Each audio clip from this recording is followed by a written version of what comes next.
جو IMF کے ساتھ جو معاہدے کے لیے تگ و دو کی جاتی ہے، اتنے مشکلات کے باوجود ٹیکسز بھی لگائے ہیں، تیل، بجلی، گیس، ان کے نرخ بھی بڑھائے ہیں، اور یہ سب چیزیں ایک مقصد کے لیے کی گئی ہیں کہ آج تکلیف ہوگی تو کل اس کے ثمرات ملیں گے. تو اس لیے میں سمجھتا ہوں کہ اقدامات تو ہیں، لیکن یہ ہے کہ اس کی نقصانات اور اس کا جو اصل بنیاد کس نے خراب کی ہے وہ اس وقت ہوا جب عمران خان نے IMF کے ساتھ معاہدہ توڑا. تو اس کی وجہ سے یہ صورتحال پیدا ہوئی ہے، اور ہمیں بہت تکلیف ہے کہ لوگوں کو، خاص کر عام لوگوں کو بڑی تکلیف ہے. اچھا، تو سپریم کورٹ نے خود نوٹس لیے انتخابات سے متعلق، آپ کیا کہتے ہیں؟ موجودہ صورتحال ہے انتخابات کے، اور PTI کا بھی یہ کہنا ہے کہ وفاقی حکومت جو ہے وہ انتخابات سے بھاگ رہی ہے. کیا کہنا چاہیں گے سپریم کورٹ کے خود نوٹس کے حوالے سے اور انتخابات سے متعلق؟ اور خیبر پختونخوا میں بھی گورنر کی جانب سے ابھی تک تعریف نہیں دیا گیا، تو اس صورتحال پہ کیا کہنا چاہیں گے؟ دیکھو، ہم بھاگ نہیں رہے. الیکشن تو اگر آج نہیں تو کل تو ہوں گے. الیکشن سے کوئی بھاگنے والا نہیں، بھاگنے کی اس میں نہیں ہے اور نہ بھاگیں گے. الیکشن کے ذریعے سے حکومت تبدیل ہوگی، الیکشن کے ذریعے سے عوام اپنے نمائندے کا چناؤ کریں گے. لیکن سپریم کورٹ نے تو ابھی وہ سو موٹا لیا، باوجود اس کے کہ کیس ابھی لاہور ہائی کورٹ میں چل رہا ہے، اس کے باوجود بھی سو موٹو کیس کیا ہے.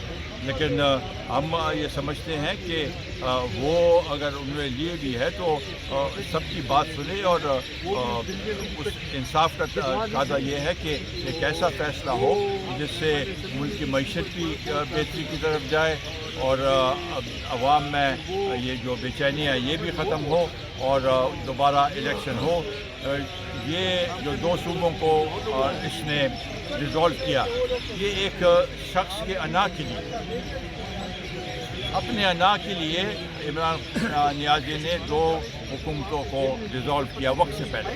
ایک جج صاحب نے یہ کہا بھی کہ یہ بھی ابھی اس کو بھی دیکھنا ہے کہ آیا یہ ریزولوشن صحیح تھی یا نہیں.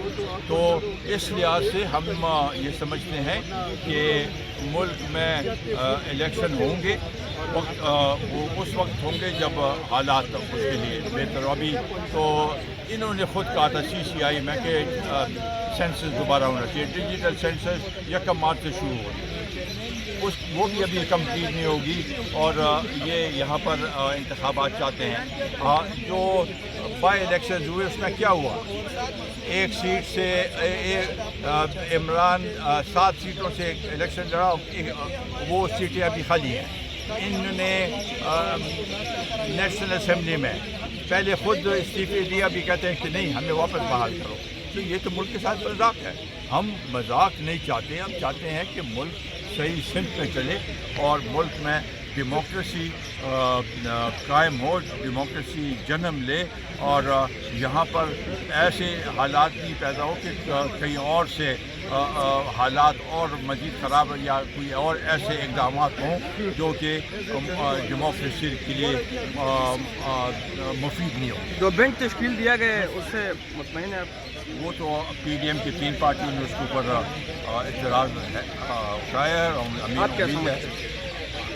بالکل صحیح اٹھایا ہے، اور ہم سمجھتے ہیں کہ اس پہ غور کرنا چاہیے. جو بینچ ہے اور چیف جسٹس کو غور کرنا چاہیے تاکہ ایسا بینچ ہو جس کے اوپر کسی کو اعتراض نہ ہو. بہت شکریہ.